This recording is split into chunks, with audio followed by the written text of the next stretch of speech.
You are now muted.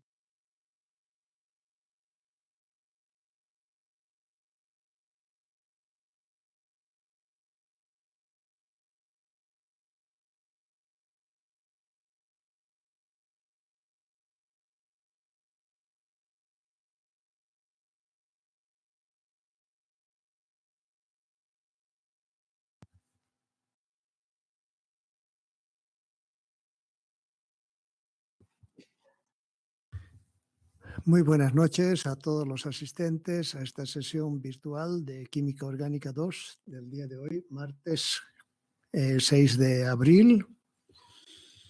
Quisiera preguntarles si reciben el audio correctamente y si ven la imagen inicial, por favor.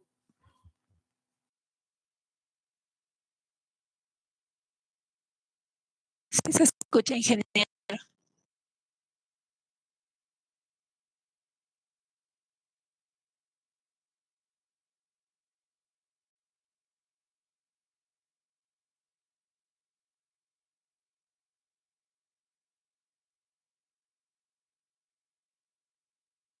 Bien, me escuchan y pueden ver esta imagen inicial. Entonces, vamos a continuar con nuestro tema de Orgánica 2 que estamos trabajando, la sustitución nucleofílica y eliminación. Esa es la unidad número 3. Y la semana pasada ya habíamos trabajado algo sobre el tema de sustitución nucleofílica y lo correspondiente en parte a la sustitución nucleofílica SN2. También el jueves les había dejado en la plataforma una actividad para que ustedes puedan revisar a través de unos videos estos temas. Y el viernes no hemos tenido sesión porque era un día feriado. Bien, entonces vamos a continuar ahora con esto de las sustituciones nucleofílicas y si permiten un minuto para cargar nuestro documento, por favor.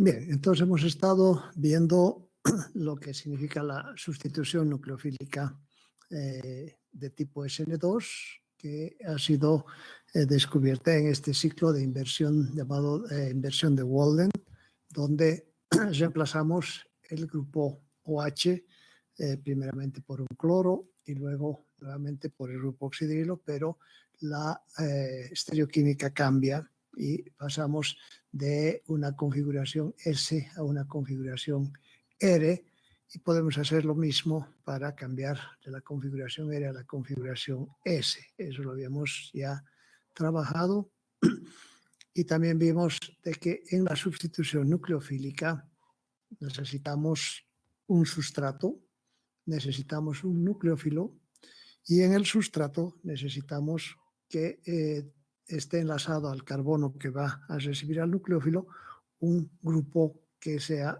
llamado un buen grupo saliente.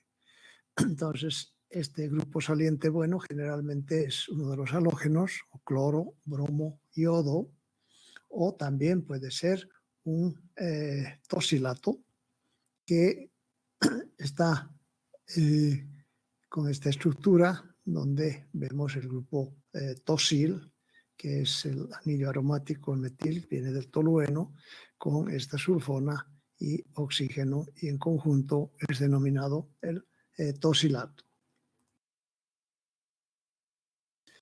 Entonces, los grupos OH pueden ser convertidos en grupos tosilato fácilmente por reacción del alcohol con cloruro de tosilo Y este grupo tosilato, al ser un buen grupo saliente, puede ser reemplazado por un buen nucleófilo o un nucleófilo moderado, como es el acetato, con inversión en la configuración, y la posterior hidrólisis nos regenera el grupo oxidrilo, pero vemos otra vez que en este carbono la configuración ha cambiado. Entonces, estas son las pruebas estereoquímicas que muestran de que el mecanismo de esta reacción es un mecanismo primeramente de orden 2, porque es necesario que ambos reactantes se encuentren, tanto nucleófilo como sustrato, para, a través de un estado de transición único, llegar al producto final. La reacción, entonces, depende en su velocidad de la concentración de ambos reactantes, por esto es una reacción bimolecular, y se considera que el nucleófilo va a atacar al carbono que tiene el grupo saliente por la parte posterior con la respectiva inversión en la configuración, que se va a poder observar cuando este carbono sea un carbono quiral. De otra manera, no se va a ver esta inversión, pero sí existe de todos modos. Entonces, por ejemplo, en el caso del bromometano, si hacemos la reacción con oxidrilo como nucleófilo, vamos a formar metanol. Pero veamos que estos 3 hidrógenos están hacia la izquierda del observador, y después de la reacción va a haber la inversión en este carbono y se pondrán a la derecha. Sin embargo, eso no se va a poder notar, puesto que el metanol es una molécula aquiral. Si el centro es quiral, entonces sí, vamos a tener en el producto 4 diferentes sustituyentes con una configuración que será la configuración invertida. Entonces, en esta reacción SN2 hay un 100% de inversión en la configuración del carbono que recibe al nucleófilo. Bien, teníamos que la velocidad se puede expresar como una constante de velocidad y la concentración de tanto el sustrato como el nucleófilo. Entonces, al doblar la concentración de uno de ellos, se dobla la velocidad, y si se dobla de ambos, se cuadriplica la velocidad. Si se disminuye a la mitad uno de ellos, se llega a la mitad de la velocidad, y si de ambos, entonces a un cuarto de la velocidad, lo que muestra que la reacción, ambos reactantes participan de esta reacción de sustitución nucleofílica, y por esto el nombre de SN2. Bien, sustitución nucleofílica bimolecular con esta expresión para la velocidad de la reacción. Veremos más adelante la reacción SN1, en la cual la velocidad de la reacción solamente depende de la concentración del sustrato y no del nucleófilo. Entonces, no interesa que el nucleófilo sea un buen nucleófilo fuerte o débil, porque no participa de la etapa que determina la velocidad de la reacción. En cambio, en la SN2, sí, un nucleófilo fuerte es importante para que esta reacción tenga una velocidad adecuada. Un nucleófilo débil va a tener su efecto en esta velocidad, puesto que el nucleófilo y el sustrato participan ambos de la velocidad de la reacción. Y acá veíamos el mecanismo, entonces, de esta sustitución en el caso de una molécula quiral como es el 2-bromobutano. Si vemos esta estructura y asignamos la configuración absoluta, vamos a ver de qué se trata de la configuración S. Como hacemos aplicando las reglas de Canning-Gold-Prelog, donde tenemos prioridad 1 para el bromo. Acá el hidrógeno lleva la prioridad 4 porque es el elemento que tiene número atómico 1, no hay elemento con menor número atómico.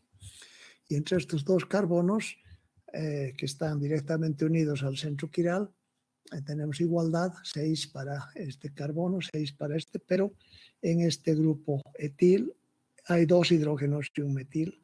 Acá hay 3 hidrógenos, entonces este es grupo que predomina. Tenemos el grupo 1, el grupo 2, el grupo 3 y el hidrógeno. Si nos ponemos de la parte de atrás, veremos que vamos en el sentido contrario a las agujas del reloj. Estaremos yendo entonces en el sentido que le da la configuración S. Una vez que el nucleófilo se aproxima al carbono que tiene el grupo saliente, entonces se genera el estado de transición, que es un estado en el que se está formando el enlace nuevo entre el carbono y el nucleófilo y se está rompiendo el enlace existente inicialmente entre el carbono y el grupo saliente. Entonces vean que este estado de transición hace que este carbono esté conectado a 3 por enlaces reales y a 2 grupos por un enlace que se va rompiendo y un enlace que se va formando. No significa que este carbono tenga 5 enlaces. Son 3 enlaces que están definidos y este que se está formando y este que se está rompiendo para finalmente llegar al producto que tendrá esta configuración.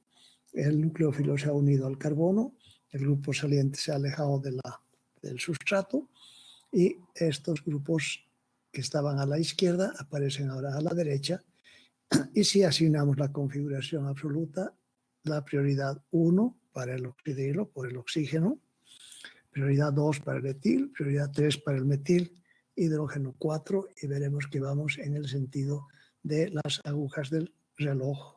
Acá, si nos ponemos en esta parte, veremos que rotamos de esta manera y de ese modo es R.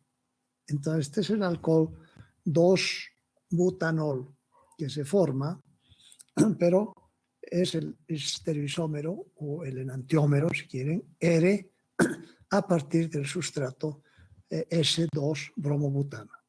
Es el único producto que se forma, por lo tanto, esta es una reacción muy selectiva porque para el 2-butanol existen 2 posibles estructuras, tanto R como S.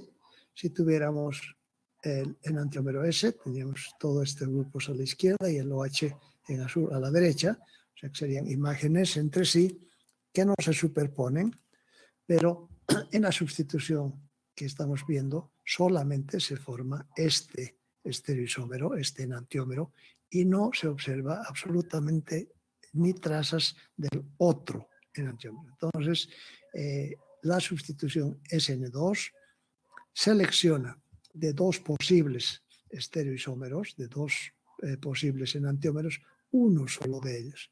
Entonces se dice que es una reacción estereoselectiva y además, como se trata de la posibilidad de existencia de un par de enantiómeros y se está yendo a uno solo de ellos, es una reacción enantioselectiva.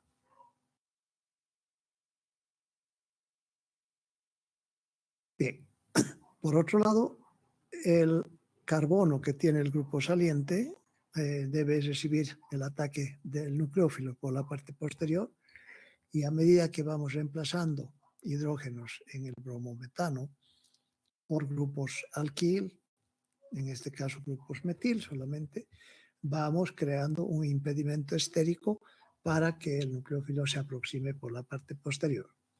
Entonces vamos a tener un sustrato con un solo carbono, un sustrato de metilo. Vamos a tener un sustrato primario, porque este es un carbono primario, el bromoetano. Podemos tener 2 grupos metil, el 2-bromopropano, que es un sustrato secundario, y también este otro con 3 grupos metil, que es el 2-bromo-2-metil propano o bromuro de terbutil. Entonces en los modelos ustedes vean que acá están los 3 hidrógenos y el carbono puede recibir el nucleófilo sin problema. Acá hay un metil, hay un impedimento pequeño. En el caso de tener acá está un metil y el impedimento es pequeño. En el caso de tener 2 grupos metil el acceso del nucleófilo es más difícil, y si son 3 grupos metil es imposible de llegar con el nucleófilo al carbono.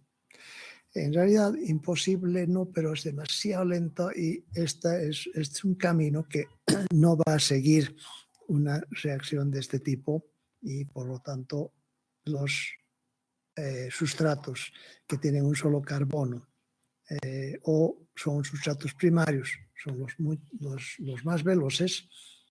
Un sustrato secundario tiene todavía la posibilidad de ir por una reacción SN2, y un terciario ya no, porque es demasiado impedido estéricamente.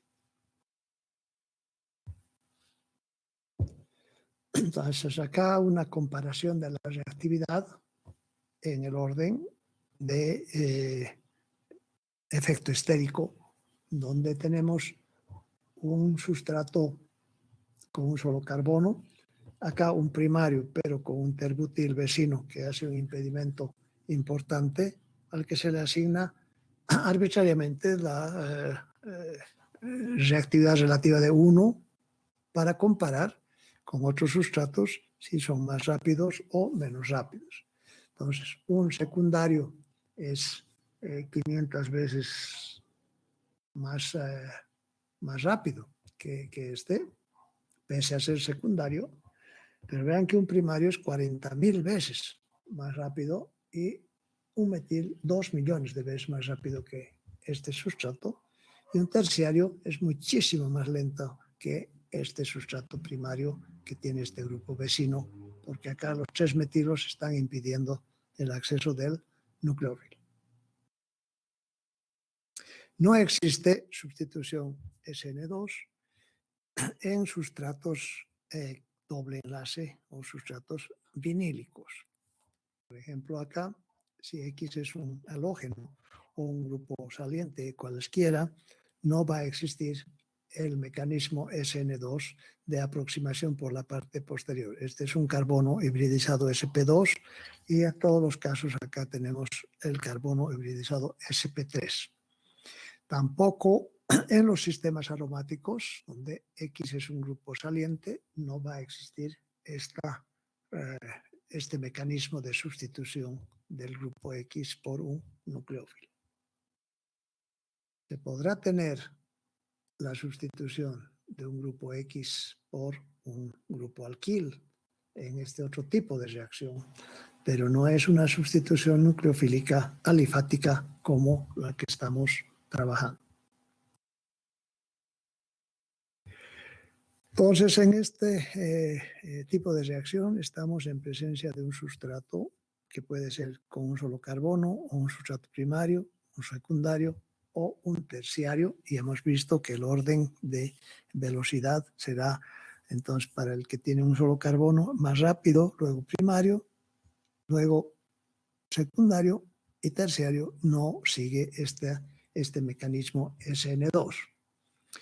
Por otro lado, tenemos al nucleófilo, y los nucleófilos pueden ser especies cargadas o neutras. Si son cargadas, tenemos acá, por ejemplo, el acetato, el oxidrilo, el metoxi, el cianuro, y neutras, el agua, el amoníaco o cualquier otro alcohol. Y vemos que la velocidad relativa, la reactividad relativa, es a nucleófilos cargados habrá mayor nucleofilicidad. Por ejemplo, entre el agua y el oxidrilo, ponemos 1 para el agua, 16.000 para el oxidrilo, el cianuro 125.000, y cuando vamos en la tabla periódica de arriba abajo en el mismo grupo, vamos a ver que la nucleofilicidad va aumentando a medida que vamos bajando también. Esto indica, por ejemplo, que el oxidrilo OH- es 16.000 veces relativo al agua. En cambio, el SH-, el azufre está debajo del oxígeno en la tabla periódica, es 125.000 veces más rápido.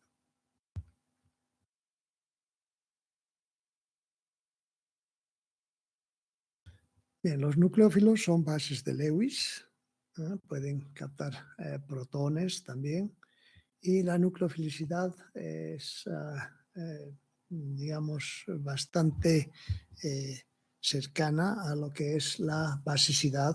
Se pueden comparar entre la basicidad y la nucleofilicidad, de que hay una especie química que es muy básica y también, por lo tanto, será muy nucleófila. Sobre todo cuando tienen el mismo tipo de átomo, que va a ser el átomo que se va a unir al carbono que tiene el grupo saliente. Por ejemplo, en el caso del acetato y del hidróxido, vean, la diferencia en basicidad es importante. OH es mucho más básico que acetato y por lo tanto 16.000 veces más que el agua que tomamos como referencia, y esta es solamente 500 veces. Entonces, el pK del ácido conjugado nos indica que la fuerza de base acá es mayor que en el acetato y obviamente que en el agua. Entonces tenemos un nucleófilo mucho más fuerte. Y en metoxi es todavía más fuerte. Metanol es un ácido conjugado débil en realidad. Bien, y cuando vemos los halógenos, la nucleofilicidad va a ir también siendo mayor a medida que vamos descendiendo en la tabla periódica, de modo que el ioduro como nucleófilo está cargado y es el halógeno que está abajo en la tabla periódica, tiene una nucleofilicidad mayor que el bromuro, que a su vez mayor que el cloruro. Entonces, los nucleófilos cargados negativamente son generalmente más reactivos que los nucleófilos neutros.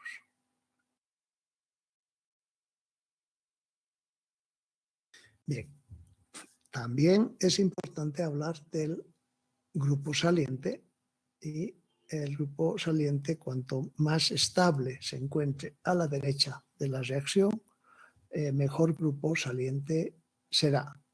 Entonces, va a depender de este anión o de este grupo, si es neutro, cuán estable es cuando se ha realizado la reacción de sustitución nucleofílica. Entonces, los halógenuros, por ejemplo, ioduro, bromuro, cloruro, son estables porque tienen su octeto completo con la carga negativa y por lo tanto son buenos grupos salientes. En cambio, el grupo oxidrilo, OH, OH-, pese a que el oxígeno es electronegativo, como especie no es tan estable como lo son los halogenuros, entonces es considerado un mal grupo saliente. El tosilato es un buen grupo saliente porque como anión está estabilizado por la deslocalización de la carga en el grupo sulfónico.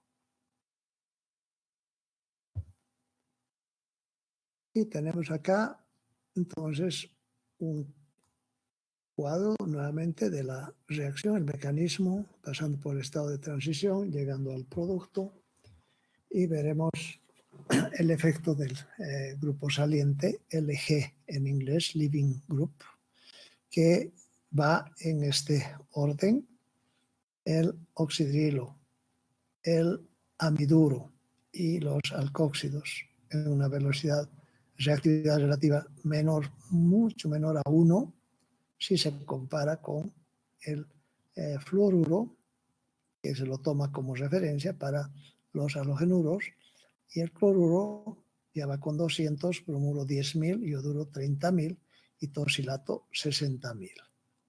Vean que esto también va a la par del pKa de los ácidos conjugados de estas especies, amoníaco o agua o un alcohol en pKa mayor a 15.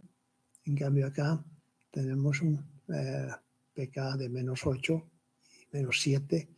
Entonces vamos bajando, lo que quiere decir que son entonces más estables, son ácidos, liberan protones y como halogenuros se encuentran estabilizados, y el tosilato mejor todavía por la acidez que tiene el ácido paratolueno sulfónico y la deslocalización de la carga del oxígeno en el grupo sulfónico.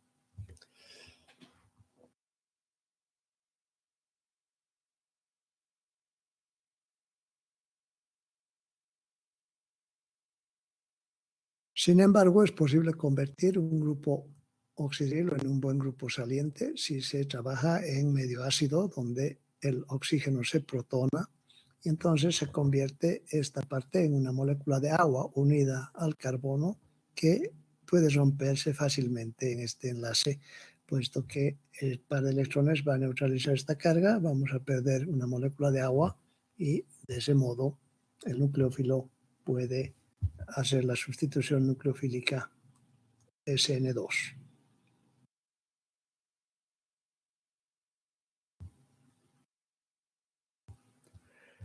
Bien, entonces hemos hablado del sustrato y todo lo que corresponde a la parte de impedimento estérico y también el tipo de sustrato, primario, secundario, terciario o con un solo grupo o con un solo carbono, ¿no?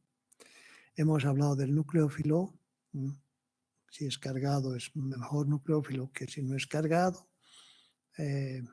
Hemos hablado del grupo saliente, que debe ser estable cuando está al lado derecho de la reacción. Y el solvente de la reacción tiene también, obviamente, un efecto, aunque muchas veces no lo tomamos en cuenta. Pensamos que la reacción se va a dar en cualquier tipo de solvente, pero no es el caso. El solvente tiene también un papel importante en este tipo de reacciones. Entonces conocemos solventes que son polares, que tienen un momento dipolar elevado, como el agua o un alcohol o dimetilsulfóxido con las cargas separadas. Y tenemos también solventes que son no polares o apolares, como los hidrocarburos, hexano, pentano, heftano, etc., que tienen un momento dipolar bajo.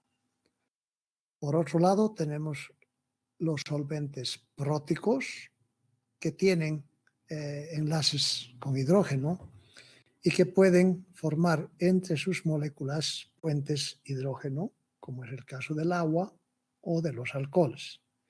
Y hay otros solventes que son apróticos y que no tienen este tipo de enlaces con hidrógeno y no pueden hacer puentes hidrógeno. Por ejemplo, dimetilsulfóxido o acetonitril, dimetilformamida o hexametilfosforamida. Son solventes polares, aquí está su polaridad, tienen un momento dipolar elevado, pero no pueden entre sus moléculas formar puentes hidrógeno. Entonces son llamados solventes polares apróticos. En cambio el agua, como ven aquí, o los alcoholes, son moléculas polares y pueden formar puentes hidrógeno, ya que tienen enlace acá en el agua oxígeno-hidrógeno, igual en los alcoholes, oxígeno-hidrógeno. Y este tipo de entonces solventes son llamados los solventes polares próticos. Entonces, nuevamente, dos tipos de solventes de acuerdo a su polaridad, los polares y los apolares. Y dentro de los polares tenemos los polares apróticos y los polares próticos. ¿Cuál es el efecto de estos solventes en relación a la SN2? Los solventes no polares ni siquiera van a ser considerados porque los nucleófilos generalmente son cargados y vienen como sal, como hidróxido de sodio, hidróxido de potasio, y estos no se disuelven en los solventes apolares. Entonces habrá que tomar en cuenta esto y trabajar en solventes polares. En este caso tenemos dos tipos de solventes polares, los apróticos y los próticos. ¿Qué sucede cuando trabajamos con un solvente que es polar prótico, como el agua, por ejemplo? Entonces, va este solvente solvatar al nucleófilo. Tomamos como X menos el nucleófilo. Todas las moléculas de agua se van a poner alrededor y van a crear una especie de entorno que va obviamente a impedir que el nucleófilo se acerque al sustrato, pero por otro lado va a tener también el efecto de estabilizar al nucleófilo, bajando su energía y de ese modo aumentando la energía de activación de la reacción. Entonces, un solvente polar prótico estabiliza al nucleófilo y baja su energía y además crea un entorno que hará que la reacción sea desfavorable. Entonces, un solvente polar prótico no es conveniente para llevar adelante una reacción SN2. En cambio, un solvente polar aprótico selectivamente solamente se va a poner alrededor de los cationes. Si vemos, por ejemplo, el dimetilsulfóxido, el oxígeno con carga negativa va a ir a rodear cargas positivas, solamente los cationes, y de ese modo la energía del nucleófilo, que por lo general es un anión, se vuelve más reactiva y las reacciones SN2 entonces se encuentran favorizadas por un solvente polar aprótico. Y acá podemos observar en este diagrama, esta es la curva de una reacción SN2 típica, reactantes, producto, estado de transición, una sola etapa y energía de activación. Entonces, si tenemos un solvente polar prótico, el nucleófilo es estabilizado y esta energía de activación es mayor que en la curva morada, donde el nucleófilo no está solvatado por un solvente polar prótico. Entonces, como ejemplo, esta sustitución nucleofílica que el grupo acida reemplaza a un halogenuro primario, acá al bromuro. Acá debe ser N3, un error. Y se ven los diferentes tipos de solventes y su velocidad relativa o reactividad relativa. Metanol, que es un compuesto polar prótico, 1. El agua es polar prótico, pero menos que el metanol, 7. Dimetilsulfóxido es un polar aprótico, era 1300 veces más que el metanol. Dimetilformamida 2800, acetonitrilo 5000 y hexametilfosforamida 200.000. Veamos sus estructuras: dimetilsulfóxido, acetonitril, hexametilfosforamida, que han sido comparados entonces con esta también dimetilformamida con el agua y metanol.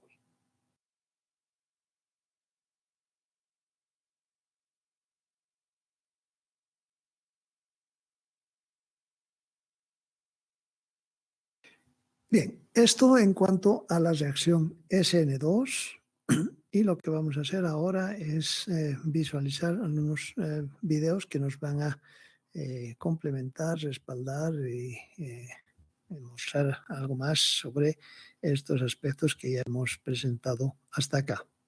Entonces les invito a ver estos videos ahora.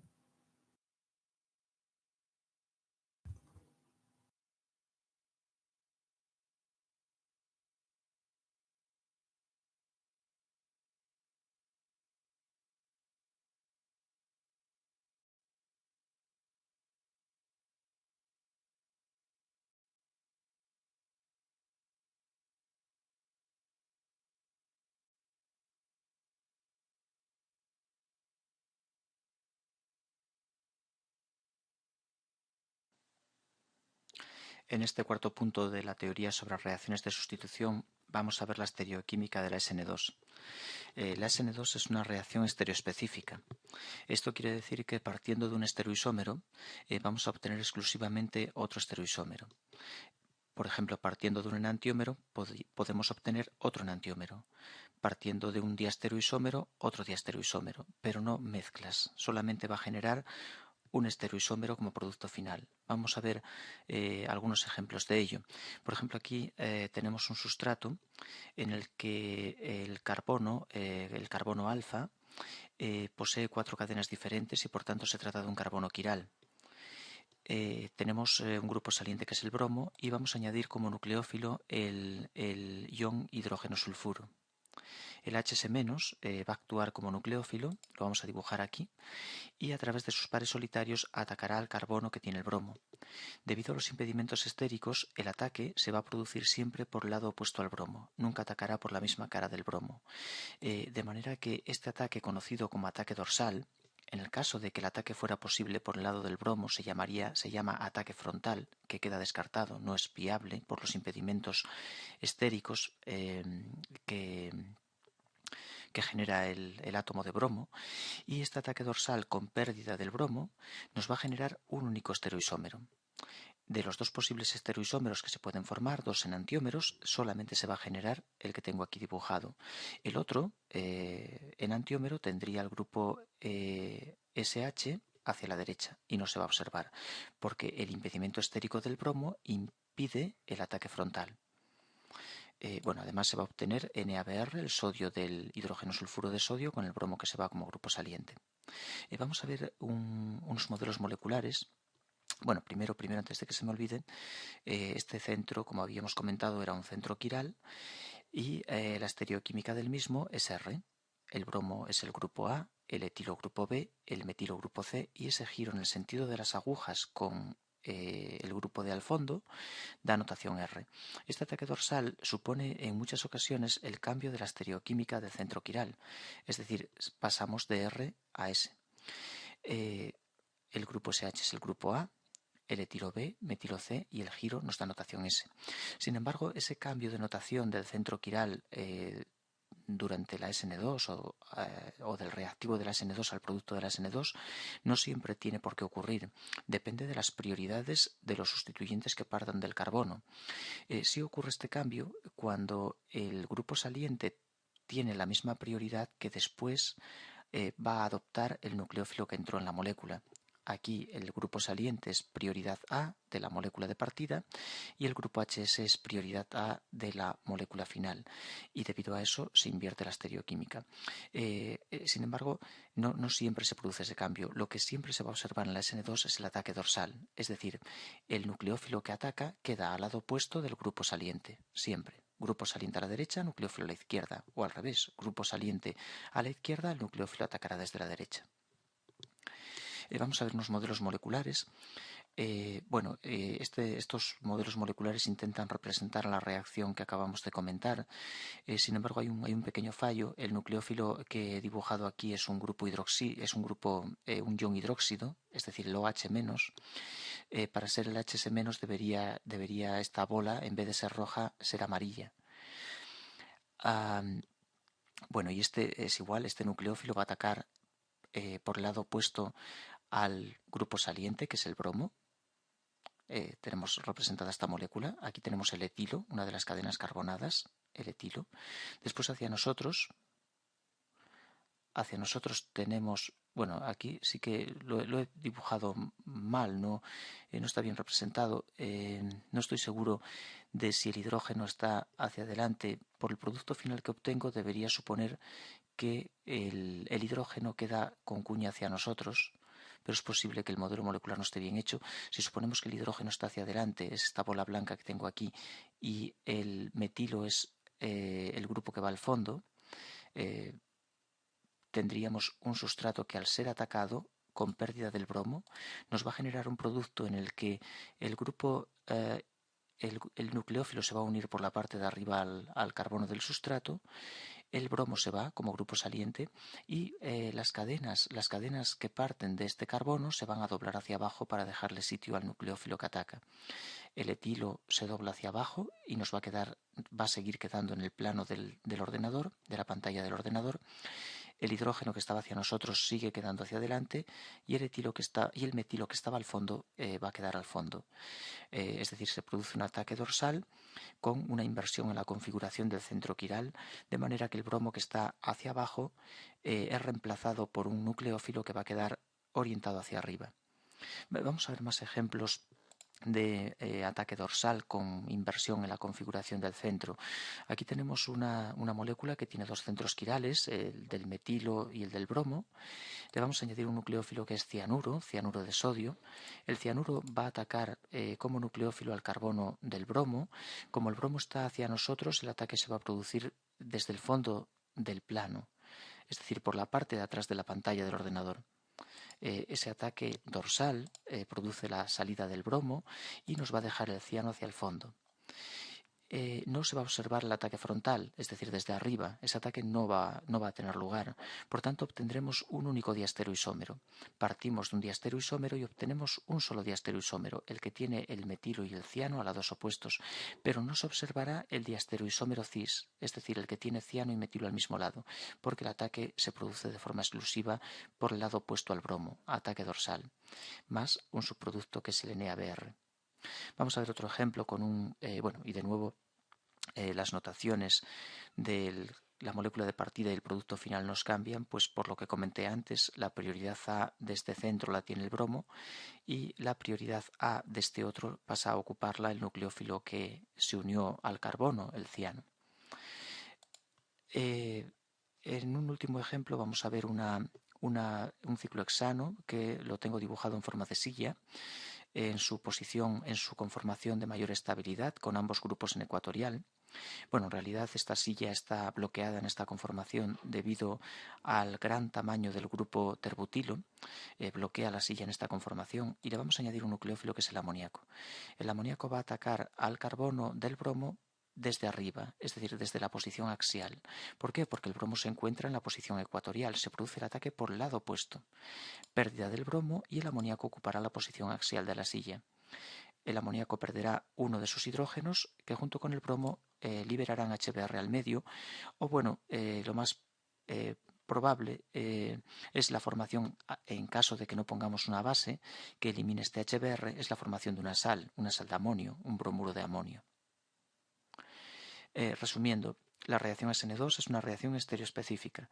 Significa que genera un solo estereoisómero. Ese estereoisómero puede ser un enantiómero o un diastereoisómero, pero no se obtienen mezclas de ambos. No se obtienen mezclas racémicas o mezclas de diastereoisómeros.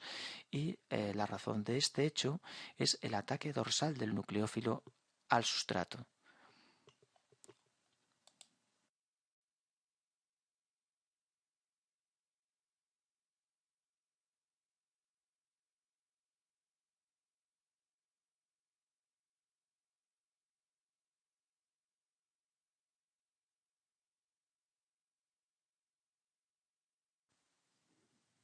En este punto 6 de las reacciones de sustitución nucleófila bimolecular vamos a ver el grupo saliente.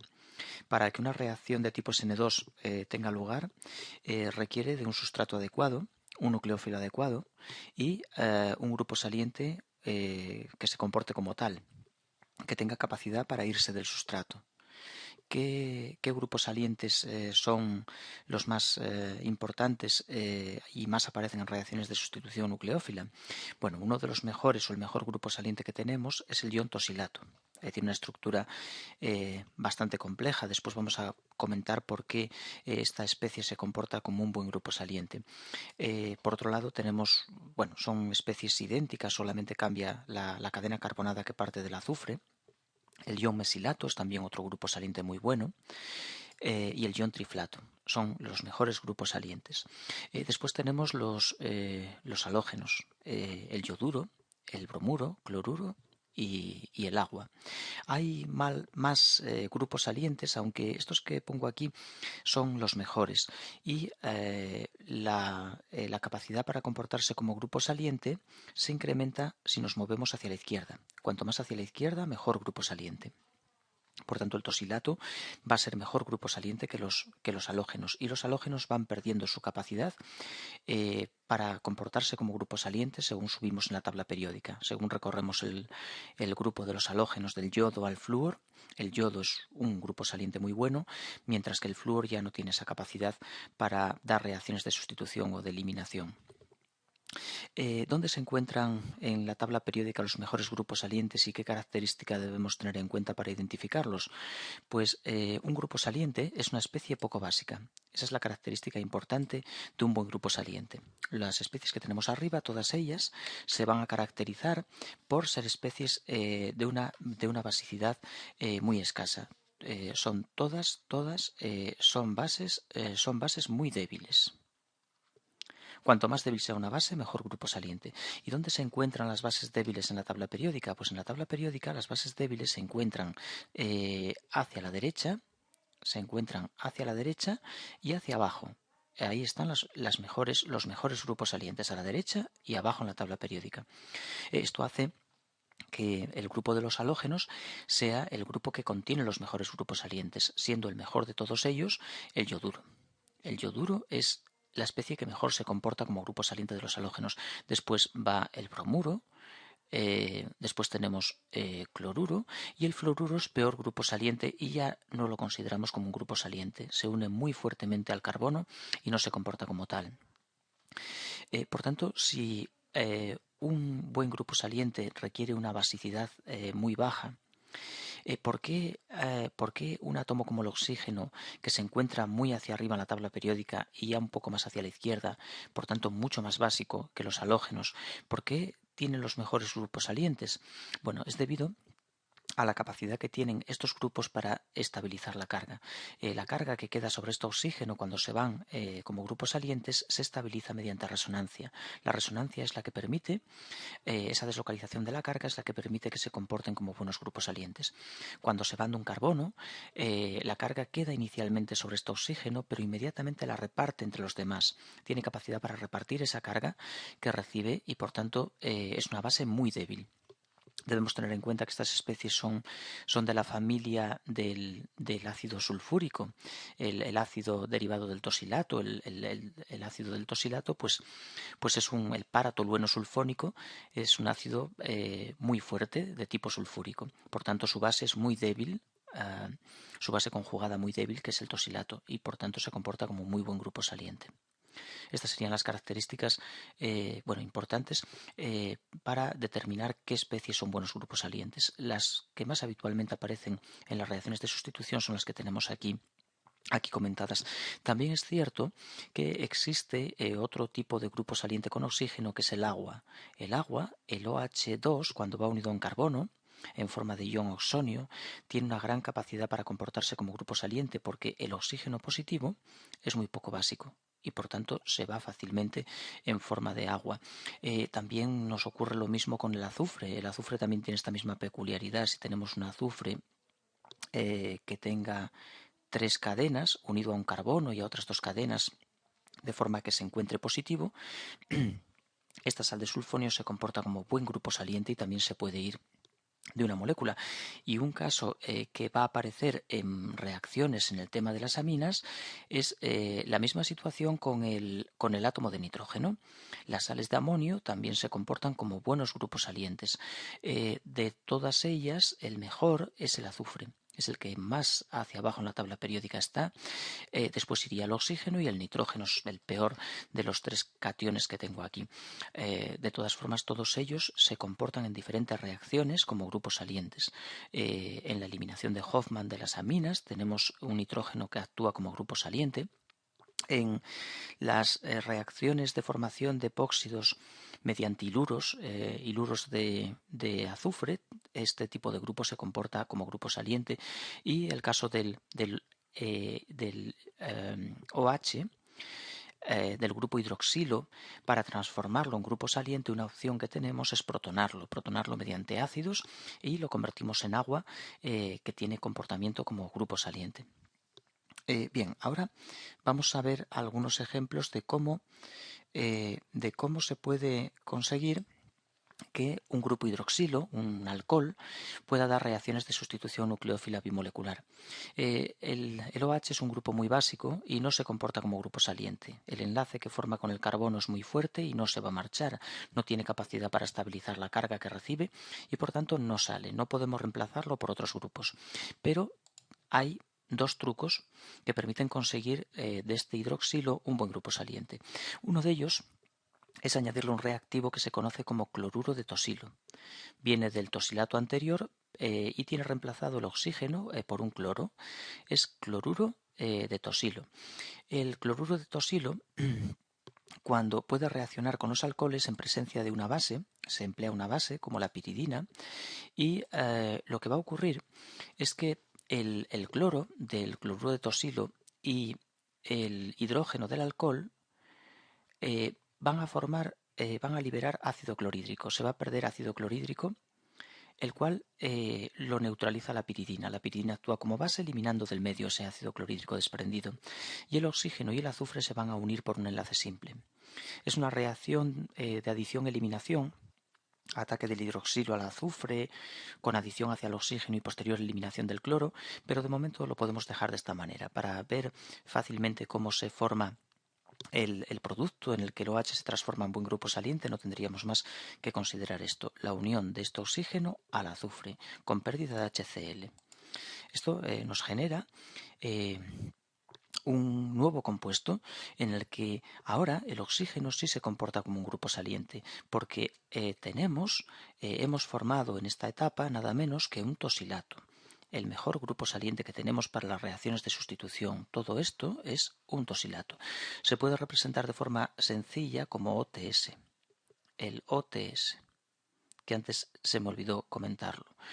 Es un buen grupo saliente y por tanto recibirá ataques de nucleófilos. Si le añadimos cualquier tipo de nucleófilo, atacará al carbono sacando el tosilato y lo reemplazará. Por ejemplo, vamos a atacar al carbono con cianuros. Añadimos cianuro de sodio en acetona, los cianuros atacarán al carbono con pérdida del tosilato y formación del producto final.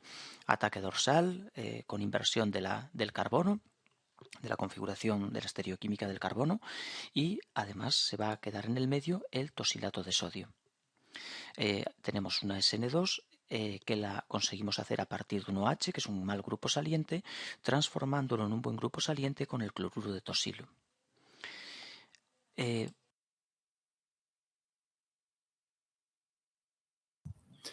Bien, entonces esta conversión de un mal grupo saliente en un buen grupo saliente con cloruro de tosilo, muchas veces esta parte desde acá hasta el azufre se la abrevia como TS, es el tosil, y CL, entonces TSCL es la abreviación de cloruro de tosilo.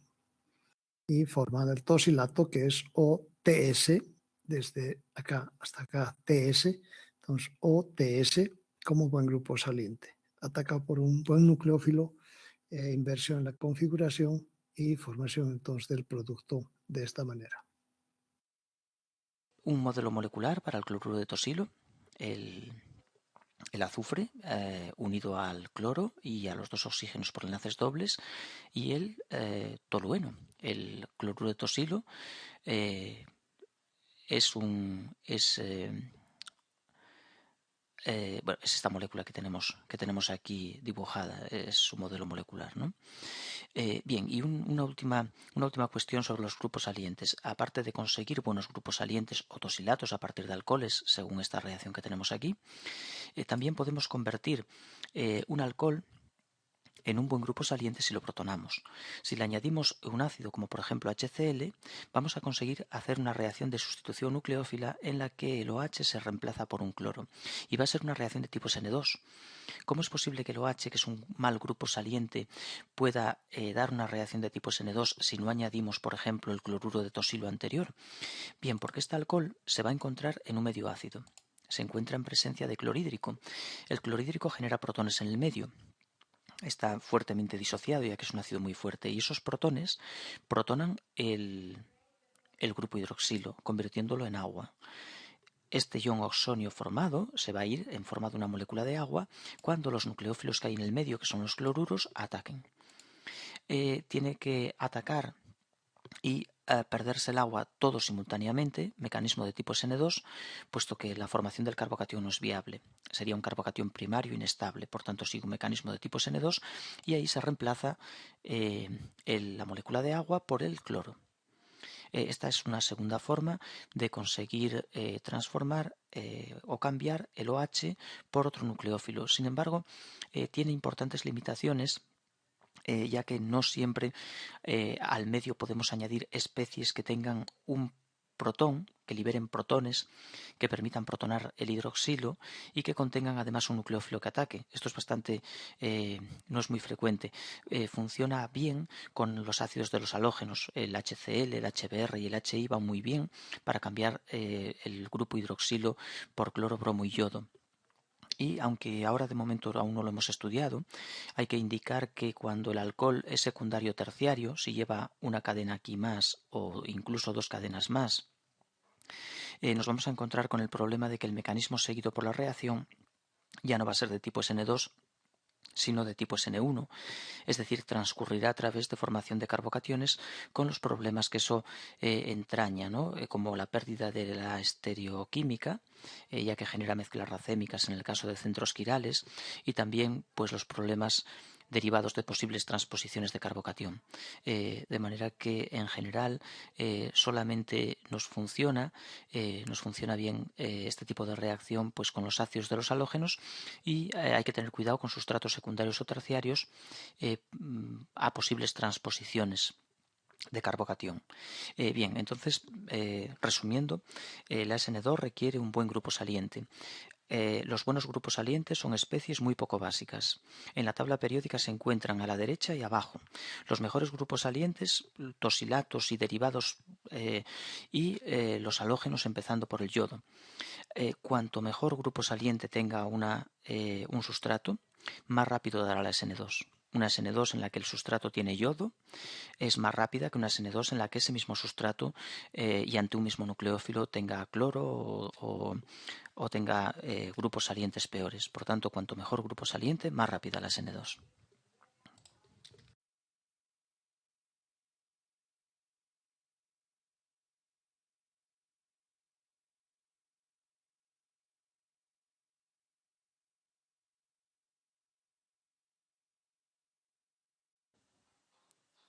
En este punto 7 de las reacciones de sustitución nucleófila bimolecular vamos a ver el nucleófilo. Para que una reacción de sustitución nucleófila tenga lugar, se requiere de un sustrato adecuado, un grupo saliente, un disolvente adecuado y también necesitamos una especie que pueda atacar al carbono polarizado positivamente del sustrato, es decir, necesitamos de un nucleófilo.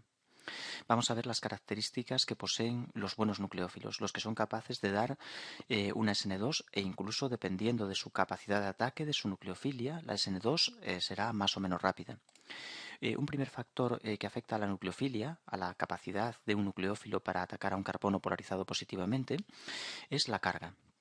Los nucleófilos que poseen carga son mejores que los nucleófilos neutros. Así, por ejemplo, el oxígeno del ion hidróxido, del OH-, es mejor nucleófilo que el oxígeno del agua. Siempre nos vamos a fijar en un átomo que es el que actuará como nucleófilo y es el que posee los pares solitarios. Por ejemplo, en el caso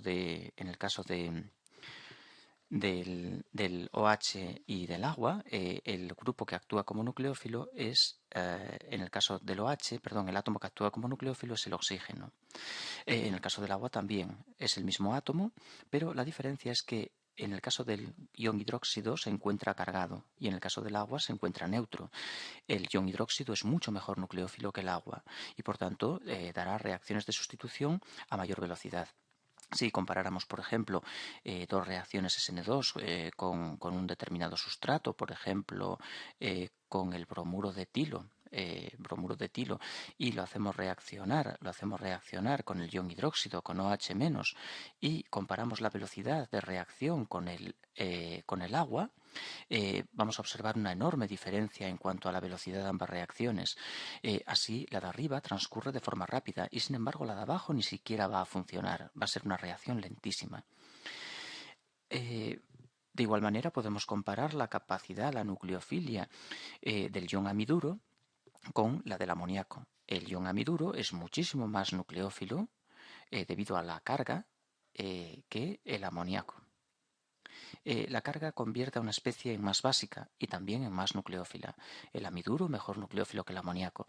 Si nos vamos al ion fosfuro frente a la fosfina, pues también la especie cargada mejor nucleófila que la neutra. Si nos vamos al metóxido y al metanol, exactamente igual. Es el ejemplo equivalente al OH y al agua. El metóxido es un gran nucleófilo, es una especie muy nucleófila y muy básica, mientras que el metanol es una especie muy poco básica y muy poco nucleófila. Igual que el agua, tampoco es capaz de dar la reacción SN2. El metanol es demasiado débil para atacar a un carbono polarizado positivamente de un sustrato. Y vamos a ver otro factor que influye en la nucleofilia, que es la basicidad. Las especies más básicas son mejores nucleófilas.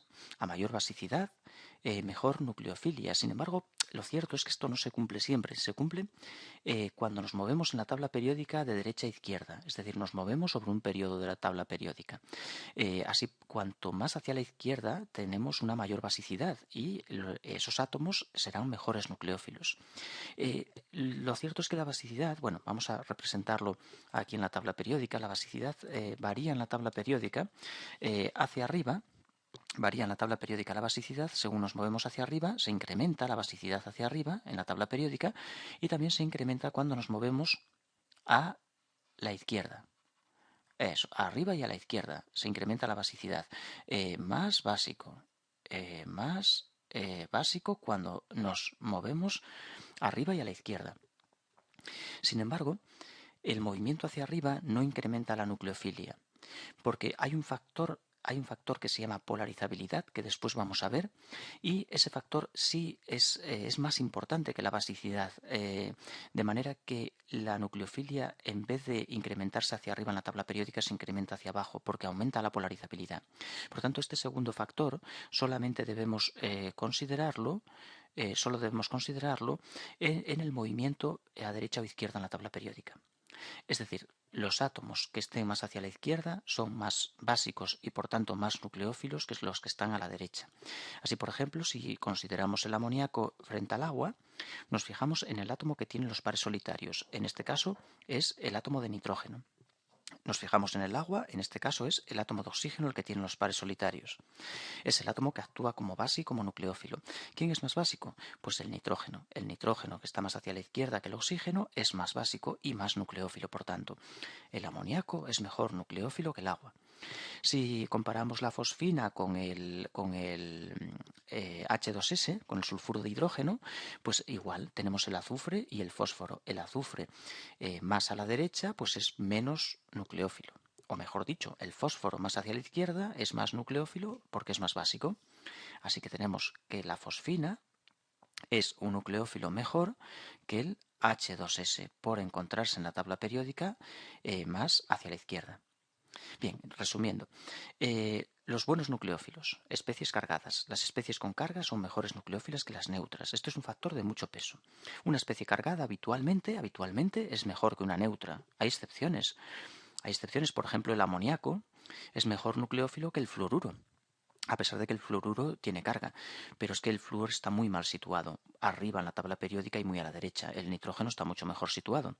Eso hace que ahí tengamos una excepción, pero en general, cuando veamos una especie con carga, es mejor nucleófila que una neutra. Y un segundo factor, la posición en la tabla periódica.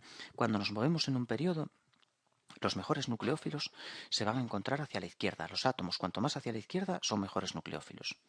Bien, vamos a ver unos factores más.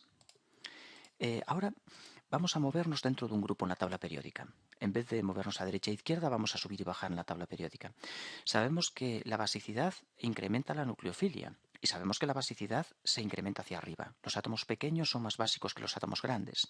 Sin embargo, en este caso, cuando nos movemos arriba y abajo en la tabla periódica, no es la basicidad el factor que controla la nucleofilia, sino un nuevo factor que recibe el nombre de polarizabilidad.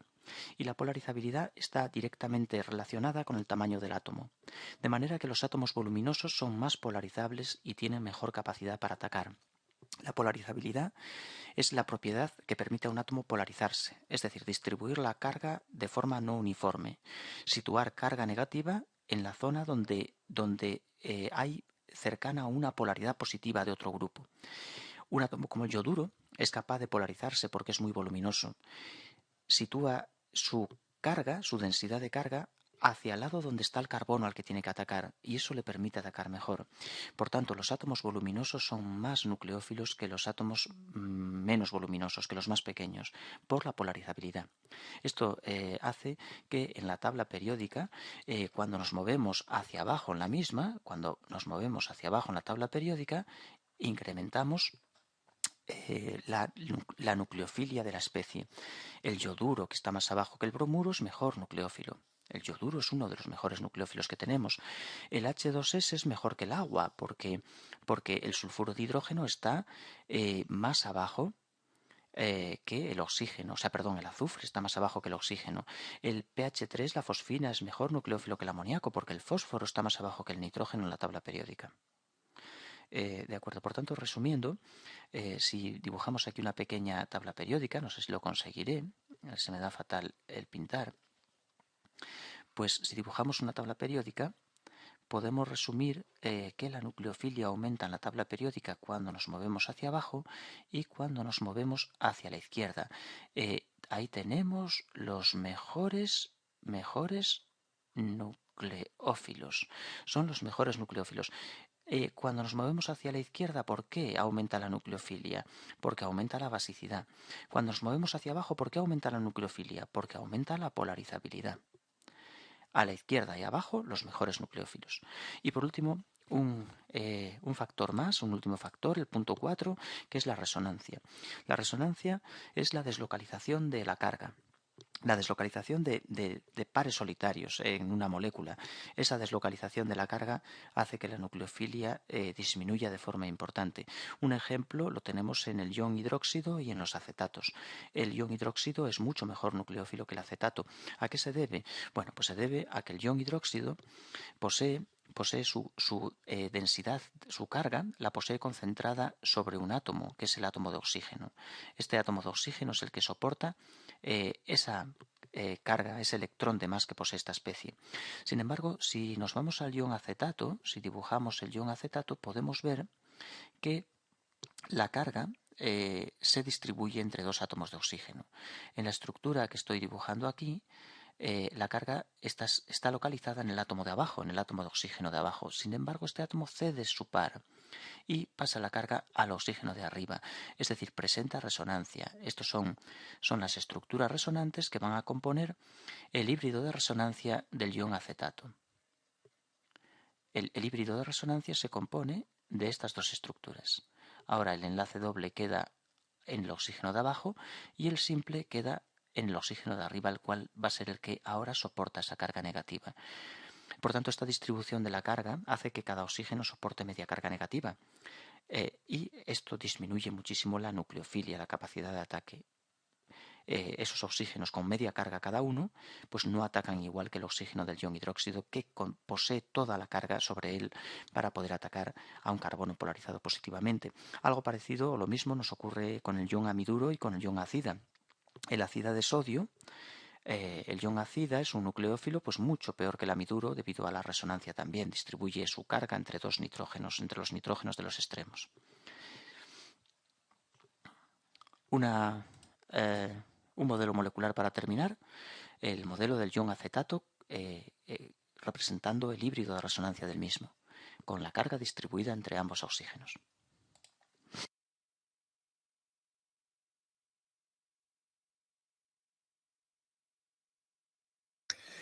Bien, entonces hemos podido visualizar estos videos que nos dan un complemento de todo lo que ya hemos ido trabajando. Tenemos todavía algunos otros más que podremos verlos la siguiente sesión y en vista de que ahora ya son las 8:10, vamos a quedarnos en este punto esperando de que estos temas estén comprendidos y toda la presentación y estos videos nos dejen las ideas claras sobre lo que es la sustitución nucleofílica SN2.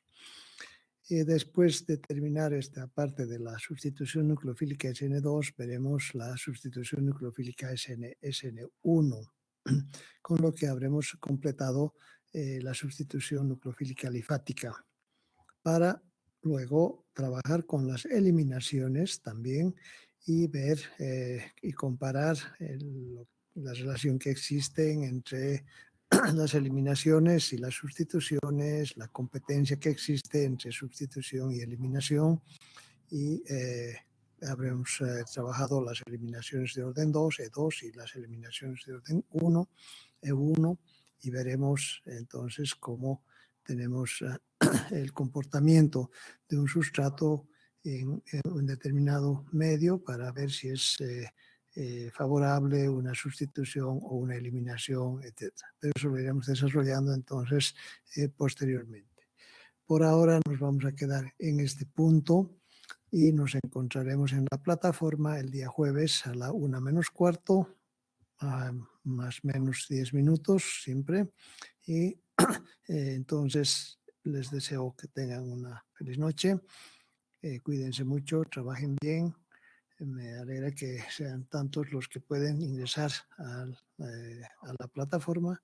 Y también he visto un mensaje de José Orlando Melendres que dice está todo bien, entonces ya puede ingresar sin ningún problema.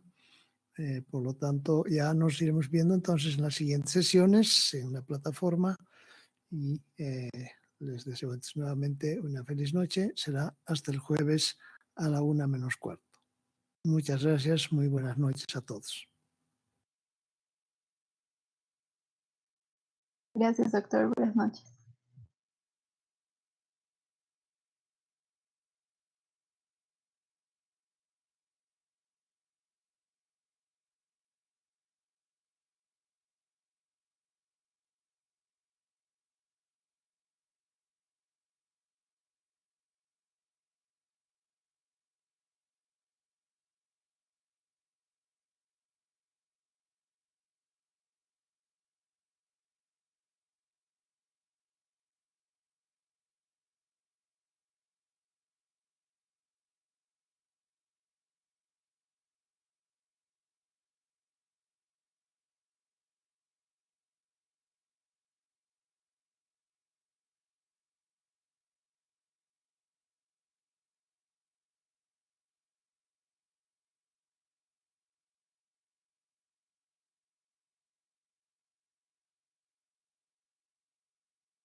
noches.